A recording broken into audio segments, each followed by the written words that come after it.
शरीर धडधाकट असतानाही परिस्थितीला दोष देणारे कर्मदरिद्री काही कमी नाहीयेत. पण कर्णबधीर आणि मुकबधीर असतानाही आपल्यातील व्यंगावर मात करत जलतरण स्पर्धांमध्ये देश विदेशात विजयाचा डंका वाजवणाऱ्या भावंडांची आज आम्ही तुम्हाला भेट घडवणार आहोत. राजारामपुरीतील सुबी आणि ताहिर मुल्लानी या भावंडांनी शेकडो जलतरण स्पर्धा जिंकून आपली वेगळी ओळख निर्माण केली आहे. अर्जेंटिनामध्ये होणाऱ्या जागतिक कर्णबधीर जलतरण अजिंक्यपद स्पर्धेसाठी या दोघांची निवड झाली आहे. आज जागतिक कर्णबधीर दिनाच्या निमित्तानं पाहूया शारीरिक व्यंगावर मात करणाऱ्या मुल्लानी भावंडांचा प्रेरणादायी प्रवास.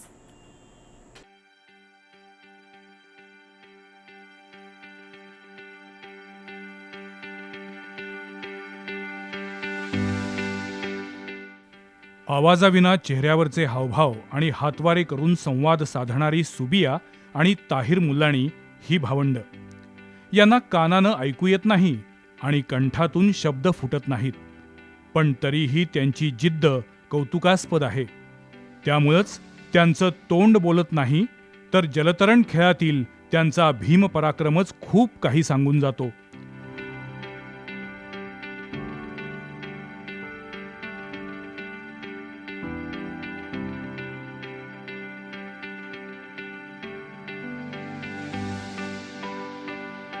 सुबिया आणि ताहिर ही दोन्ही भावंड जन्मजात मुकबधीर आणि कर्णबधीर आहेत. एसटी महामंडळात काम करणारे सुबियाचे वडील राजू मुल्लानी यांनी मुलांच्या लहानपणीच त्यांच्यातील जलतरणाचं कौशल्य हेरलं आणि त्यांना पोहायला शिकवलं. पुढे या दोन्ही भावंडांची जलतरणाशी इतकी मैत्री झाली की देश विदेशातील जलतरण स्पर्धांच्या पदकांवर त्यांचीच नावं कोरली जाऊ लागली. विशेष म्हणजे केवळ कर्णबधीर मुकबधिरांच्या गटातच नाही, तर खुल्या गटातूनही मुल्लानी भावंडांनी अनेक स्पर्धा जिंकून आपलं कौशल्य सिद्ध केले. स्विमिंग टँकमधील स्पर्धांसह समुद्री स्पर्धांमध्येही या दोघा भावंडांनी शेकडो बक्षिसांची लयलूट केली आहे. BAच्या 3ऱ्या वर्गात शिकत असलेल्या सुबियानं आजवर भारतासह बल्गेरिया, तुर्की, ब्राझील, हाँगकाँग, चीन, पोलंड या देशात झालेल्या जलतरण स्पर्धांमध्ये 50 ते 800 मीटर वैयक्तिक आणि रिले प्रकारात 136 सुवर्ण पदकं, 103 रौप्य पदकं आणि 89 कांस्य पदकांची कमाई केली आहे. तर 10वीत शिकणाऱ्या ताहिरनंही शेकडो बक्षिसांची लयलूट केली आहे. जानेवारी 2023 मध्ये अर्जेंटिनात होणाऱ्या जागतिक अजिंक्यपद कर्णबधीर स्पर्धेसाठी मुल्लानी भावंडांची निवड झाली असून त्या स्पर्धेत सुवर्ण पदकांची कमाई करण्याचा निर्धार दोन्ही भावंडांनी केलाय. तसंच ऑलिम्पिकमध्येही भारतासाठी पदक जिंकण्याचा मनोदय त्यांनी व्यक्त केला. स्विमिंगमध्ये जास्तीत जास्त प्रॅक्टिस करून पदक तालिकेत भारताचं नाव झळकवण्याचा प्रयत्न आम्ही करणार आहे. ऑलिम्पिकमध्ये खूप सारे देश आपल्या पुढे आहेत. आजपर्यंत भारताला विशेष यश मिळालं नाही. या खेळातील पदकांचा दुष्काळ संपवण्यासाठी आमची प्रॅक्टिस सुरू आहे.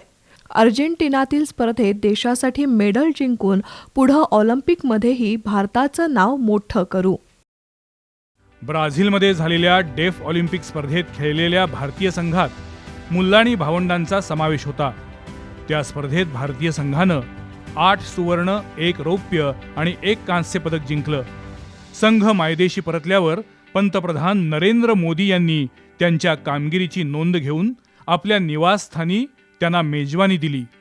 आपली मुलं कर्णबधीर मुकबधीर असली तरी इतर मुलांपेक्षा अजिबात कमी नाहीत.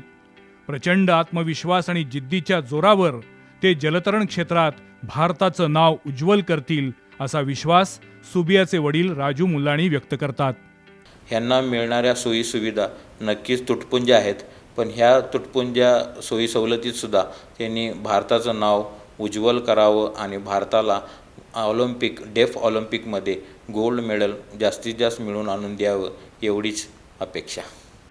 अर्जेंटिनामध्ये होणाऱ्या जागतिक कर्णबधीर जलतरण स्पर्धेसाठी भारतातून केवळ 5 खेळाडूंची निवड झाली आहे. त्यामध्ये मुल्लानी भावंडांचा समावेश आहे. त्याशिवाय पंजाबमधील 2 आणि हरियाणातील एका स्पर्धेसाठी त्यांचा सराव सुरू आहे. सुदृढ शरीरयष्टी आणि अनेक भौतिक सुख पायाशी लोळण घेत असतानाही अनेक जण कर्तव्यापासून पळ काढतात. अशा तरुणांसाठी कोल्हापूरच्या मुल्लानी भावंडांची यशोगाथा मार्गदर्शक आणि प्रेरक आहे. बी न्यूजसाठी कॅमेरामन प्रशांत आयरेकरसह उद्धव गोडसे.